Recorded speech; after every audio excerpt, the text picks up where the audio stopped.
The most effective tank killer of World War II wasn't designed by a general or an engineer. It came from a man everyone laughed at, right before tanks started burning. For 2 decades, every major army believed the same thing. If you wanted to stop a tank, you needed a bigger gun. Thicker armor demanded heavier steel. Heavier steel demanded higher velocity, and higher velocity demanded massive weapons. This logic seemed unbreakable. It was supported by equations, firing tables, and decades of artillery doctrine.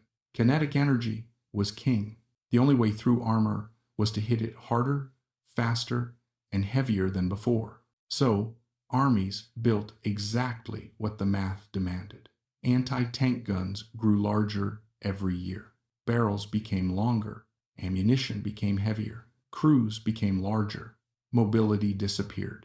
By the late 1930s, anti-tank weapons were no longer infantry tools. They were industrial machines, slow, expensive, and fragile. Moving them required trucks. Positioning them required time. Protecting them required infantry. And once deployed, they were nearly impossible to move again. German armor doctrine understood this weakness perfectly. Panzers didn't need to be invincible. They only needed to be faster than the guns trying to stop them. When tanks appeared in Poland in 1939, the illusion collapsed. Static defenses failed. Heavy guns were flanked, overrun, or destroyed before they could reposition. The same pattern repeated in France, then again in North Africa. Each battle confirmed the same conclusion. The weapons designed to stop tanks could not survive against tanks. Military planners saw the problem but misidentified the cause. They believed their failure came from insufficient power. Their guns weren't big enough. Their shells weren't fast enough. Their steel wasn't thick enough. So the solution seemed obvious. Build bigger. But bigger weapons created a paradox no one wanted to confront. The more powerful anti-tank guns became, the less useful they were in actual combat. They were too heavy to move quickly, too slow to track fast targets, too expensive to deploy in sufficient numbers. And most dangerously, they forced infantry to fight armor on the tank's terms. This was the real failure of anti-tank doctrine. Not a lack of technology, but a failure of imagination. Every engineer was solving the same equation. Every general was asking the same question. How do we hit tanks harder? No one asked a different question. What if armor isn't defeated by force, but by focus? That question did not come from a general staff. It did not come from a university laboratory. And it did not come from a weapons manufacturer. It came from someone the military establishment would never take seriously. A man who had never commanded troops, never designed artillery, never fought a battle. A man whose work had nothing to do with war. And when he first presented his idea, the experts laughed. The experts laughed because the idea attacked something deeper than technology. It attacked belief. For generations, armor had been defeated in only one way: by hitting it harder, steel versus steel, mass versus mass, velocity versus thickness. Every equation pointed in the same direction. If penetration failed, increase speed. If speed reached its limit, increase weight. If weight became unmanageable, accept the loss. This was not just doctrine. It was physics, at least. The physics everyone agreed to use. But explosives obey a different logic. Unlike bullets, explosives do not rely on momentum. They do not care how fast a projectile travels downrange. They do not need long barrels or massive recoil systems. They care about energy distribution. Most explosives release energy outward, wasting force in every direction. Flash, pressure, noise, spectacle without precision. But under specific conditions, that energy can be controlled, focused, directed. Instead of exploding everywhere, it collapses inward, then surges forward. What forms is not a blast, but a jet. A narrow stream of superheated metal moving faster than any shell fired from a gun. Not because it was launched fast, but because it was formed fast. This was the principle everyone knew about, and no one trusted. The shaped charge effect had been observed decades earlier. It appeared in laboratories, in academic papers, in controlled demonstrations, and every time it was dismissed. Too fragile, too inconsistent, too theoretical. Military engineers preferred certainty. They trusted thick barrels and large calibers because those things behaved predictably. You could measure them, scale them, standardize them. A focused, explosive charge was different. It did not scale linearly. Making it bigger did not guarantee better results. Minor imperfections ruined performance. Precision mattered more than brute force. To professional weapons designers, this made it unusable. But to someone who worked with explosives daily, someone who fractured rock instead of firing guns, the logic was obvious. If you want to break something hard, you don't hit it harder. You hit it smarter. The difference was not intelligence. It was perspective. Engineers asked, how do we apply more energy? Wait, now. He asked, how do we waste less of it? Where? End quote. A shaped charge did not need velocity.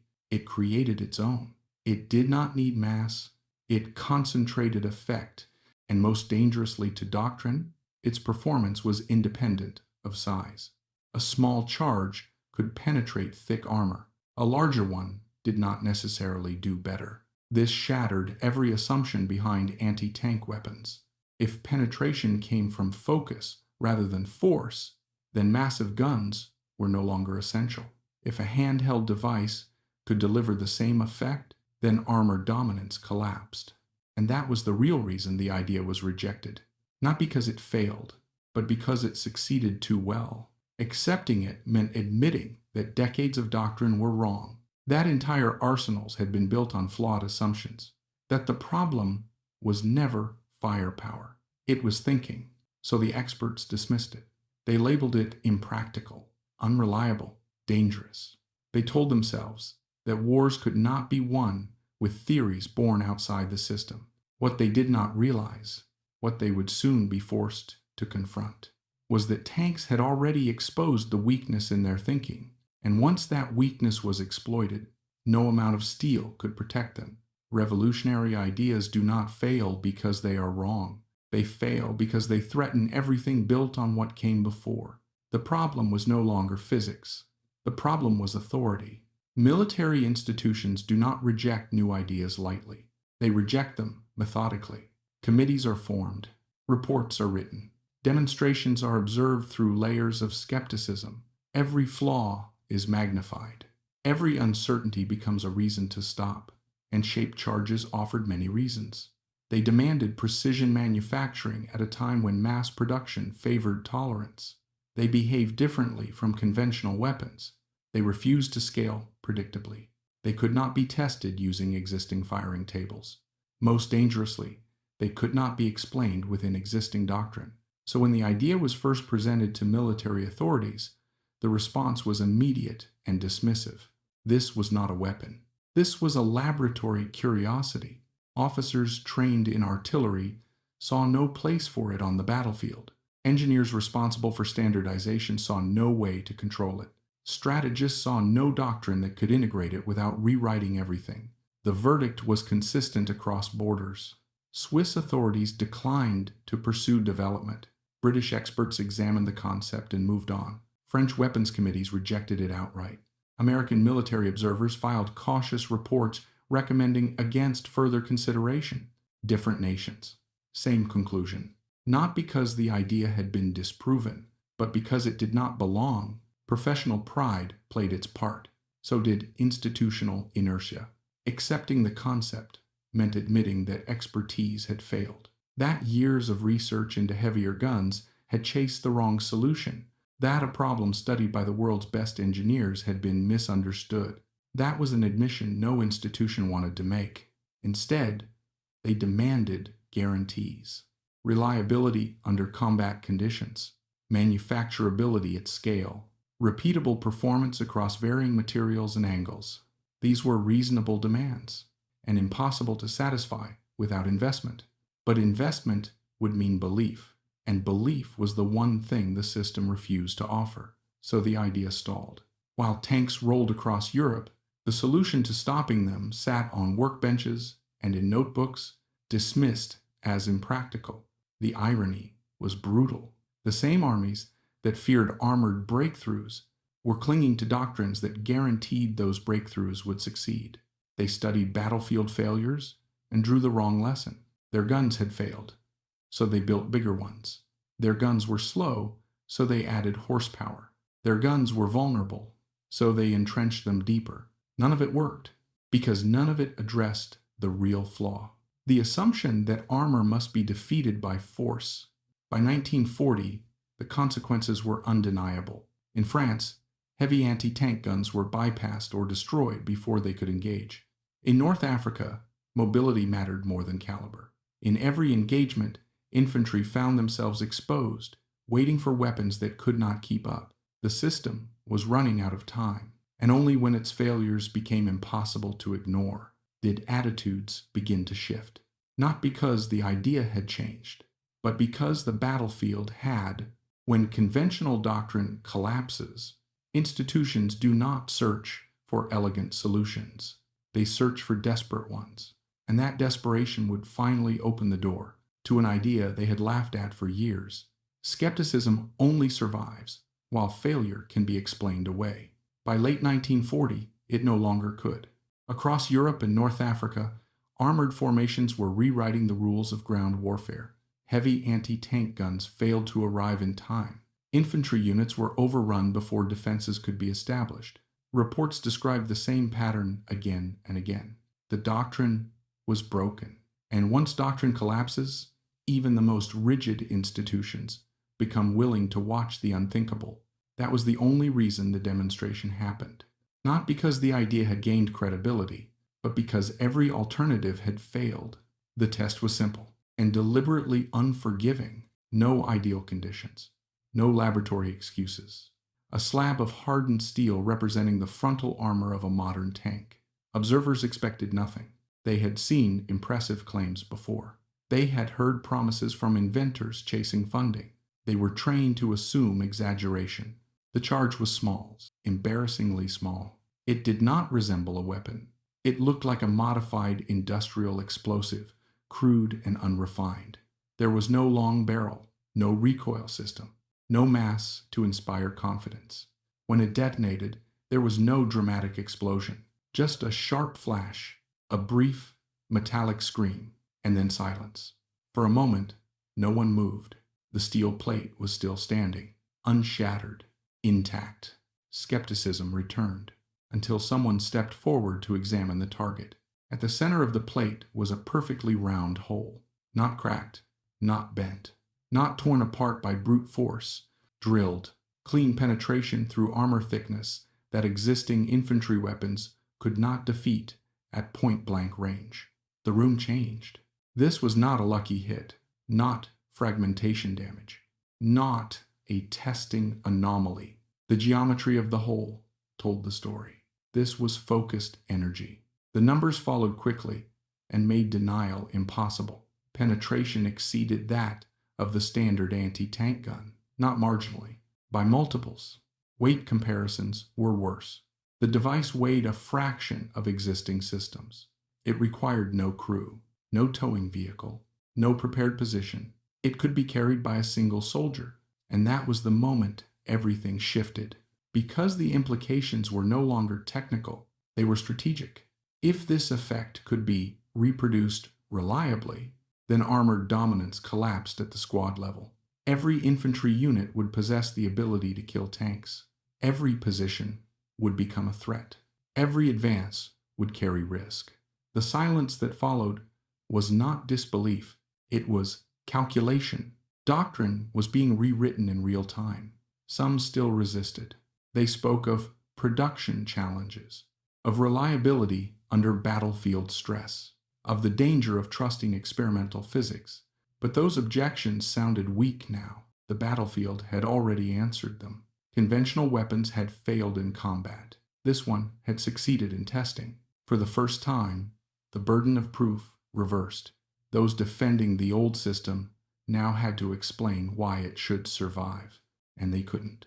Approval came not as celebration, but as necessity. Development was authorized. Resources were allocated. Priority classifications were issued, not because the system believed in the idea, but because it could no longer afford to ignore it. The gamble was enormous. If the technology failed, infantry would pay the price. If it succeeded, armor would never be the same. There was no middle ground. The military establishment had spent years laughing at the idea. Now it was betting the war on it. Development moved faster than doctrine ever had. What began as a crude explosive experiment was rapidly transformed into a weapon designed for war. The result was simple, almost unimpressive in appearance. A hollow steel tube, a rocket-propelled warhead, a focused explosive charge. It would later be known as the bazooka. There was no elegance in its design, no refined engineering aesthetic. It looked improvised, and that was precisely the point. The weapon did not rely on precision machining or massive infrastructure. It relied on principle. A soldier did not need artillery training to use it. He needed a line of sight, cover, and the courage to wait. That alone changed everything. For the first time in military history, infantry units no longer depended on heavy guns or external support to stop armored attacks. Anti-tank capability moved from specialized crews to ordinary soldiers.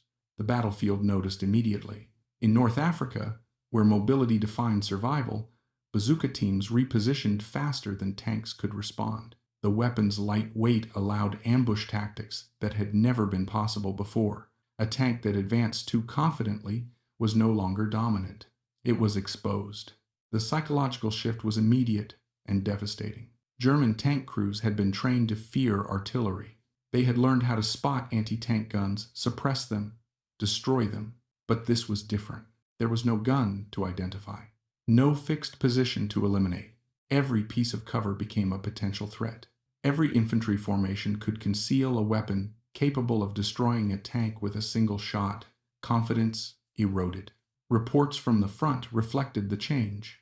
Tank commanders began altering routes. Infantry support increased. Advances slowed. What had once been a symbol of unstoppable momentum became a liability that demanded caution. The numbers confirmed what the battlefield already knew. Bazooka teams achieved kill rates that conventional anti-tank guns could not match, not because they were more powerful, but because they were where they needed to be when they needed to be there. A weapon weighing just over 13 pounds forced vehicles weighing dozens of tons to reconsider every movement. The cost imbalance was brutal. A single warhead cost less than the fuel required to move a tank a short distance. Yet one successful hit could remove that tank from the battlefield permanently. For the first time, armor faced an enemy it could not outmaneuver or outgun. The response was predictable. German engineers examined captured weapons and immediately recognized the threat. They did not dismiss it. They copied it. Their own versions appeared soon after, larger, heavier, but built on the same principle.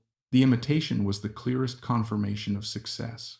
You do not replicate what does not work. As production increased, the scale of change became undeniable. Factories turned out thousands of rockets per day.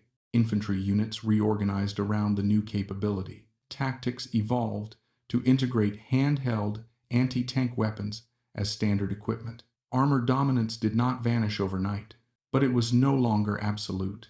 Tanks could still break through, but only with caution, coordination, and loss. And that was the true transformation. The weapon did not eliminate tanks. It ended their monopoly. Once anti-tank power became portable, the balance of ground warfare shifted permanently. Steel was no longer enough. Not against an idea that could be carried by a single soldier. Wars do not end when the shooting stops. They end when assumptions die. By 1945, the battlefield had already delivered its verdict. Armor was no longer untouchable, not because tanks became weaker, but because the monopoly they once held was gone. The lesson was impossible to ignore. If a single infantryman could destroy a tank, then dominance no longer belonged to machines, it belonged to ideas. Post-war military planners understood this immediately. The shaped charge was not treated as a wartime anomaly. It became doctrine. Every major army studied it, refined it, expanded it, not because they admired its elegance, but because they feared its implications. Heavy armor had always justified itself through cost and complexity. If something was expensive enough, powerful enough, and difficult enough to destroy, it dominated the battlefield. Shaped charges broke that logic. They made vulnerability cheap. In the decades that followed, the principle spread everywhere. Rocket launchers, recoilless rifles, portable anti-tank systems. Each one carried the same genetic code: focused energy over brute force. By the Cold War, armored warfare had transformed into a constant contest of countermeasures: reactive armor, composite armor, active protection systems, each layer added to compensate for a weakness that could never be fully sealed. Because the problem was not steel, it was exposure. Modern main battle tanks grew heavier than ever, yet their greatest threat no longer came from enemy armor.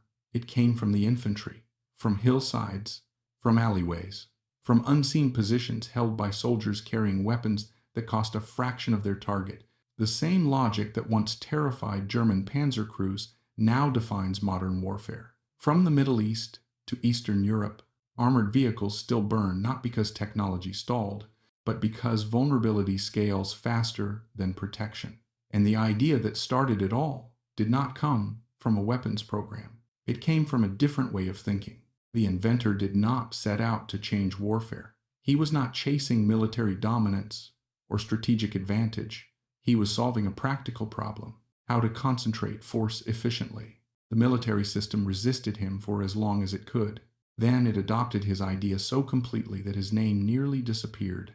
His contribution was absorbed into doctrine, manuals, and manufacturing lines, exactly as systems prefer. Today, soldiers carry weapons that trace their lineage directly to that original insight. Different materials, different electronics, same principle: a focused charge, a vulnerable target, a balance overturned. History remembers generals. It remembers battles. It remembers machines. But the wars that shape the future are often changed by something far less visible: a single idea, ignored, dismissed, then impossible to unlearn.